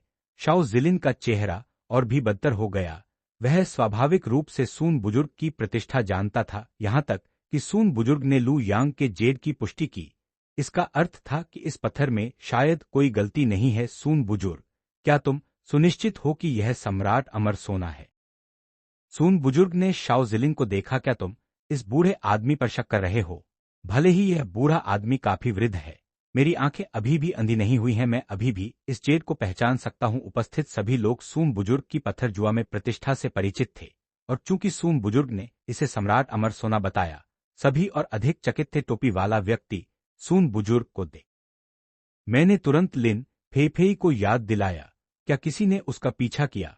मुझे डर है कि वह साधारण नहीं है। उसी समय सून बुजुर्ग ने फिर भावुक होकर कहा, 30 साल पहले सम्राट अमर सोना आया था। स्थिति आज के जैसी ही थी, सिवाय इसके कि 30 साल पहले का सम्राट अमर सोना इसका केवल आधा आकार था और उस समय 100 मिलियन में बिका था। तो आज का पत्थर? सून बुजुर्ग ने एक पल के लिए ठहराव किया, विचार अधूरा छोड़ दिया। लेकिन उपस्थित सभी लोग इस पत्थर के मूल्य को समझ गए। शाओजिलिन का सिर घूम गया। उसने मुट्ठी कस ली और लू यांग को घूरते हुए कहा, तभी लिन फेफेई के दादा भी खबर सुनकर वहां पहुंचे। बुजुर्ग लिन ने भी लू यांग के हाथ में सम्राट अमर सोना को भावुक होकर देखा। 30 साल का रहस्य उन्होंने कभी नहीं सोचा था कि वे इसे आज फिर देखेंगे। युवक, क्या तुम मुझे जेड देखने दोगे? मैंने सिर हिलाया और सम्राट अमर सोना बुजुर्ग लिन को दिया। बुजुर्ग लिन ने हाथ में पत्थर देखा, गहरा भावुक हुआ। यह सच में सम्राट अमर? मैंने भौहें तानी, बुजुर्ग लिन को उलझन में देखता हुआ। इसका क्या मतलब है महोदय? बुजुर्ग लिन ने सम्राट अमर सोना को पकड़ा और अर्नेस्टली विनती की, मुझे उम्मीद है कि तुम यह सम्राट अमर सोना विदेशियों को नहीं बेचोगे। सम्राट अमर सोना केवल दशकों में एक बार आता है। यह एक दुर्लभ विश्व खजाना है, इसे संग्रहालय में रखना चाहिए। बुजुर्ग लिन की भावनाओं को समझा। वर्षों में कौन जानता है कि कितने खजाने विभिन्न तरीकों से विदेश भेजे गए। इसलिए मैंने तुरंत बुजुर्ग लिन को आश्वस्त किया कि मैं इसे विदेशियों को नहीं बेचूंगा। मौजूद भीड़ ने यह नजारा देखकर सम्राट अमर सोना का महत्व और भी बढ़ गया। होश में आते हुए मुझे अचानक याद आया कि शाओ जिलिन के साथ दांव भी था। मैंने सिर घुमाया और देख, शाओ जिलिन का शरीर एक पल के लिए जम गया। वह बुजुर्ग लिन और सूम बुजुर्ग को देखकर शर्मिंदगी से घूरा। इस पर सूम बुजुर्ग हंसे, मैंने भी यह सुना। दांव ऊपर दूसरी मंजिल पर तुम भागने की योजना नहीं बना रहे हो, है ना? तुम्हारे दादा एक प्रतिष्ठित व्यक्ति हैं, अगर तुम ऐसा करते हो तो उसकी प्रतिष्ठा पूरी तरह से खत्म हो जाएगी। शाओ जिलिन ने दांत पीसे और लू यांग को घूरा। मुझे याद आता है कि किसी ने मुझे घर जाकर बच्चों की देखभाल करने को कहा और मेरी बुद्धि पर सवाल उठाया। सूम बुजुर्ग ने ठंडी हंसी दी, अगर हम कहें कि तुम्हारा दिमाग खराब है तो क्या हम सब भी मूर्ख नहीं हैं? आखिरकार दूसरों के पास लू यांग जैसी बुद्धि नहीं है। इस पर शाओ जिलिन ने बुजुर्ग लिन को मूर्ख की तरह देखा। मेरे दादा ने हाल ही में कहा कि वह तुमसे चाय पीना। अप्रत्याशित रूप से बुजुर्ग लिन ने स्पष्ट रूप से कहा, मुझे ऐसे बेकार शब्द मत कहो। चूंकि तुमने उसे हरा दिया है इसलिए तुम्हें अपनी हार स्वीकार करनी होगी। यह सुनकर शाओ जिलिन इतना गुस्सा हुआ कि वह कुछ नहीं कह सका। लिन फेफे ने अपनी होठें सिकोड़ ली। शाओ जिलिन की आक्रामकता और लू यांग के इन 9 खजानों का अपमान याद करते हुए इसलिए उसने बिना शिष्टता के कहा, फिर मैंने कहा, घुटने टेकने की जरूरत नहीं है। घुटने टेकना अशुभ होता है। तुम्हें बस मुझे दादा कहना है, इतना ही काफी होगा।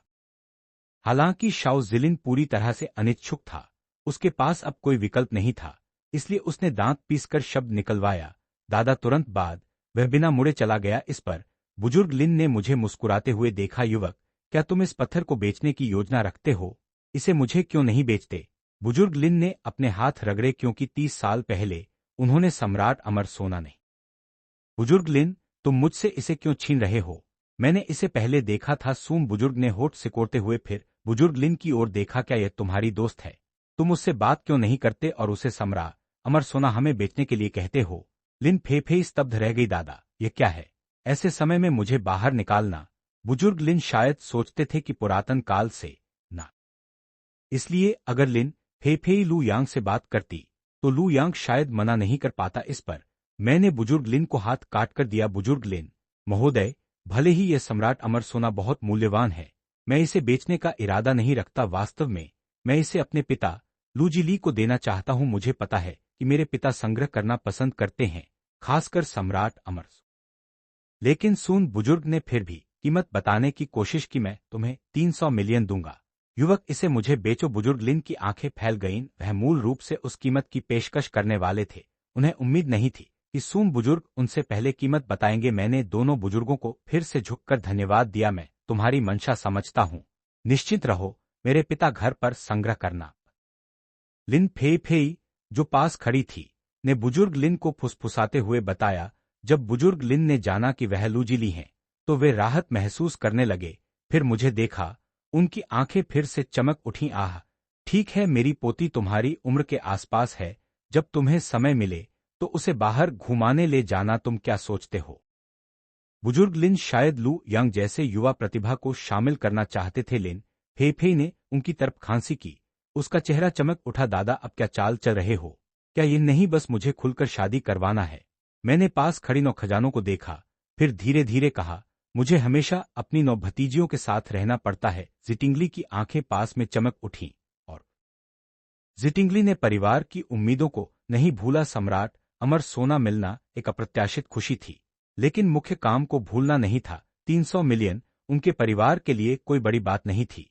लेकिन वे नहीं चाहते थे कि लू यांग की संभावित प्रेमिका इससे छूट जाए। लेकिन तभी 9 भतीजियों ने एक साथ कहा, हम अंकल के साथ जाना चाहते हैं, और वे मुझे घेर लिया। जिटिंगली 9 भतीजियों को इस तरह देखकर दिल में बहुत चिंतित थी और एक असहाय भाव के साथ कहा, तुम लड़कियों क्या कर रही हो? क्या तुम जानबूझकर चीजें बिगाड़ना चाहती हो? भतीजियां दुखी होकर बोली, हम भी यह पत्थर खरीदना चाहते हैं, अंकल बहुत कमाल के हैं, वह निश्चित रूप से हमारी मदद करेगा, एक अच्छा पत्थर चुनो। इस पर शी टिंगली की आंखें चमक उठी। फिर उसने बुजुर्ग लिन से कहा, मुझे लगता है लिन फेफेई पत्थर जुआ हॉल से अच्छी तरह परिचित है, तो क्यों न उसे यहाँ लू यांग के साथ रहकर चुनने दो। इस तरह वे बेहतर गुणवत्ता के पत्थर चुन पाएंगे। क्या आप सहमत हैं महोदय? बुजुर्ग लिन की आंखें उत्साह से चमक उठी। वह नहीं सोचते थे कि शी टिंगली बिल्कुल वही सोच साझा करेगी। दादा, मैं कभी भी रिश्ते में नहीं रही हूं, तुम मुझे कैसे उम्मीद करते हो कि मैं उसका दिल जीत सकूं? मुझे रोमांस का कोई अनुभव नहीं है, अगर होता तो मैं आज इस स्थिति में नहीं होती। मैं जन्म से ही अकेली हूं। लिन फेफेई ने लू यांग को झांका। उसका चेहरा गहरा लाल हुआ, फिर भी उसने हिम्मत जुटाकर बोली, ठीक है, वैसे भी श्रीमान लू यांग अभी हमारे मेहमान हैं, इसलिए मैं उनकी अच्छी मेजबानी करने की पूरी कोशिश करूंगी। बुजुर्ग लिन ने संतुष्ट होकर सिर हिलाया। बहुत अच्छा, तय हो गया, तुम अब कुछ काम संभालने जाओ, बुजुर्ग लिन ने खिलखिलाते हुए कहा, और फिर मुड़कर चले गए। श्रीमान सूम वहां खड़े थे, बुजुर्ग लिन की पीठ को देख रहे थे। उनका चेहरा असंतोष से भरा था। अगर तुम खाली हो तो स्वागत है कि तुम मेरे एस्टेट पर आना। मेरा घर अक्सर उच्च गुणवत्ता वाले कच्चे पत्थर आयात करता है। उसकी बात सुनकर स्पष्ट था कि वह लू यांग को पत्थर जुआ में शामिल होने के लिए आमंत्रित करना चाहता है। केवल अपनी पोती को परिचित कराने के लिए मैंने शिष्टता से सिर हिलाया। चूंकि वह अब इस उद्योग से जुड़ा होगा, इसलिए इस क्षेत्र के कुछ प्रमुख लोगों पास खड़ी शी टिंगली ने देखा कि मेरी लिन फेफेई के साथ निकटता बढ़ रही है, इसलिए वह जल्दी से कोई बहाना बनाकर चली गई। माँ आज अजीब क्यों व्यवहार कर रही है? दिन दिन ने अपनी ठोड़ी रगड़ी और कहा, हाँ, ऐसा लगता है कि वह सच में उस सुंदर बहन को हमारे साथ यहाँ रखना चाहता है। तांग तांग ने लिन फेफेई को देखते हुए कहा। इस समय लिन फेफेई अपनी दूरी बनाना चाहती थी, इसलिए वह पहले बोली, मेरी प्यारी बेटियों, तुम कौन से पत्थर चुनना चाहोगी? मैं कुछ तुम्हें परिचय करा सकती हूँ। मैंने अपनी 9 भतीजियों को देखा और मुस्कुराते हुए कहा, तुम लड़कियों पहले कुछ चुनो, फिर चाचा तुम्हारी मदद करेंगे, उनमें से सबसे अच्छा चुनेंगे। 9 बच्चे हंस पड़े। सबने लू यांग की नकल शुरू कर दी। अपनी नजरें निम्न ग्रेड कच्चे पत्थरों पर टिकाए। मैंने अंदर देखा, मेरे द्वारा चुरा एक छोड़कर कोई अच्छा पत्थर नहीं बचा था, इसलिए मैंने बच्चों को खास श्रेणी के कमरे में जाने को कहा। 9 बच्चे खुशी से खास श्रेणी के कमरे की ओर दौड़े। मेरे बगल में लिन फेफेई की आंखें मुस्कान के साथ चमक उठी। क्या तुम अपनी 9 भतीजियों? जब से मैंने उनकी देखभाल शुरू की है, सिस्टम ने मुझे कई अरब का पुरस्कार दिया है। तभी तांग तांग ने यह दृश्य देखा। अरे लड़कियों, देखो, अंकल उस सुंदर बहन से बात कर रहे हैं। क्या तुम्हें लगता है अंकल को वह सुंदर बहन पसंद है? मुझे आश्चर्य है कि क्या उन्हें उससे प्यार हो गया है।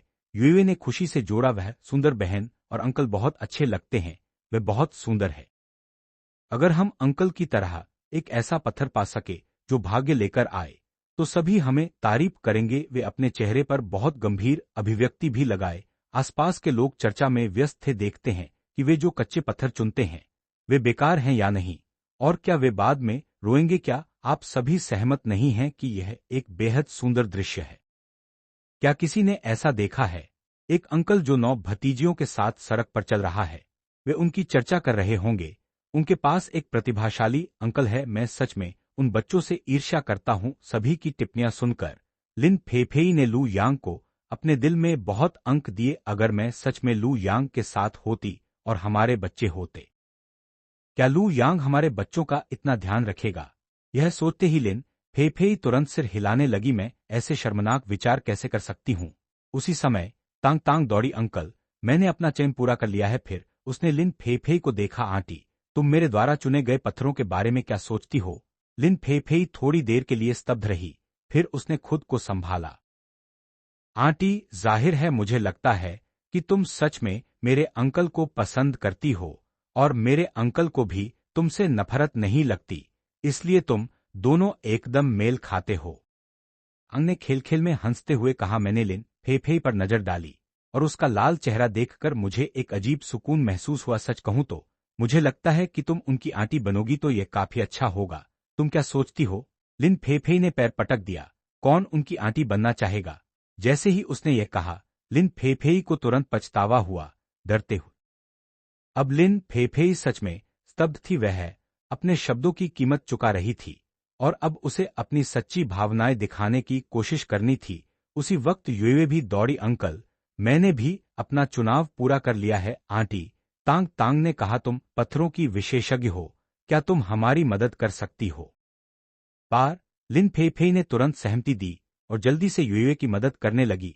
उसके बगल में खड़ा मैं भौहें उठाकर हंसा। मैं सच में इस महिला को समझ नहीं पाता है। स्पष्ट रूप से दिल में भावनाएं रखती है, लेकिन उसका मुंह पूरी तरह विपरीत बोलता है। नो बच्चों द्वारा चुने गए पत्थर सभी अच्छे निकले, उनमें से कोई भी पैसे नहीं खोया और सभी ने लाखों का लाभ कमाया।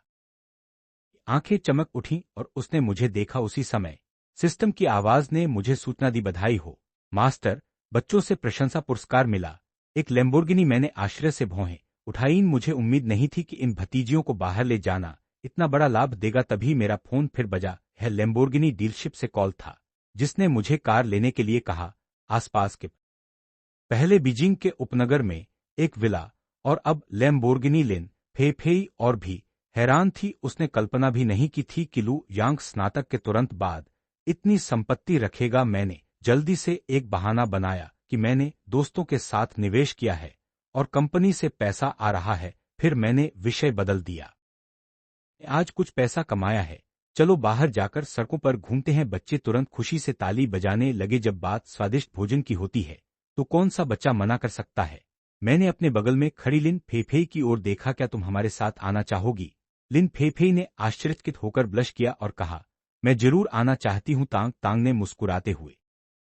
अचानक दिन दिन ने कहा, हम अभी उसे आंटी नहीं कह सकते, वे अभी तक शादीशुदा नहीं है। कोई बात नहीं, तुम मुझे आंटी कह सकते हो। लिन फेफेई ने यह शब्द बोले और फिर मुझे झांका। जब उसने देखा कि मेरा हाव भाव नहीं बदला तो उसने आखिरकार राहत की सांस ली। लेकिन मुझे उस समय पता नहीं था कि मुझे और मेरी 9 भतीजियों को पत्थर चुनते हुए किसी ने रिकॉर्ड कर लिया था। वे दिन रात मेहनत करते थे, केवल एक बेटी की कामना से। लेकिन 1.5 साल की कोशिश के बाद उन्हें केवल 4 बेटे हुए। सौभाग्य से मेरे 3 बड़े भाई बेटियां पैदा करने की किस्मत के साथ पैदा हुए और साथ में उन्होंने मुझे 9 प्यारी छोटी भतीजियां दी। मैं अभी भी पूरी तरह से अनजान था, क्योंकि मैं अपनी 9 प्यारी भतीजियों के साथ शहर में घूम रहा था। लिन फेफेई ने मुझे देखा और कहा, इस सड़क पर कई चीजें बिकती हैं, ज्यादातर सड़क विक्रेताओं से, लेकिन तुम कुछ असली खजाने भी खोज सकते हो। मैंने सिर हिलाया, कोई बात नहीं, मैं बस 9 भतीजियों को सीधे आगे ले चलता हूं। मैंने पूरे सड़क को देखा और कोई मूल्यवान चीज नहीं देखी। फिर मैंने 9 भतीजियों को देखा और पूछा, क्या तुम थकी हुई हो? इस समय दियन दियन हम वहां जाकर कुछ कपड़े खरीदे। मैंने वहां एक और सड़क देखी। जब हम पहुंचे मैं तुरंत हंस पड़ा। ठीक है, कोई समस्या नहीं। थोड़ी देर बाद हम बच्चों के कपड़ों की दुकान पहुंचे, जहां हर 9 भतीजियों ने एक पोशाक चुनी और हम भुगतान करने वाले थे। लिन फेफेई ने मुस्कुराते हुए कहा, मुझे इन्हें खरीदने दो, इसे मेरी तरफ से पहली मुलाकात का तोहफा सम। सिस्टम ने मुझे अरबों का पुरस्कार दिया है। अगर मैं कुछ कपड़े नहीं खरीद सकता तो लड़की के सामने शर्मिंदगी होगी। यह सच में ठीक है, भले ही हम थोड़े समय से मिले हों, क्योंकि 9 भतीजियां मुझे बहुत पसंद करती हैं। इसे मेरी तरफ से उनके दिल जीतने के रूप में समझो। मैं थोड़ा आश्चर्यचकित था। मैंने नहीं सोचा था कि लिन फेफेई ऐसा कुछ कहेगी। क्या उसके दिल में सर? 9 भतीजियां सुनकर खिन्न हो गईं और उन्होंने लिन फेफेई को देखा। आंटी, हमें अब घर जाना होगा, तुम हमारे साथ घर क्यों नहीं आती?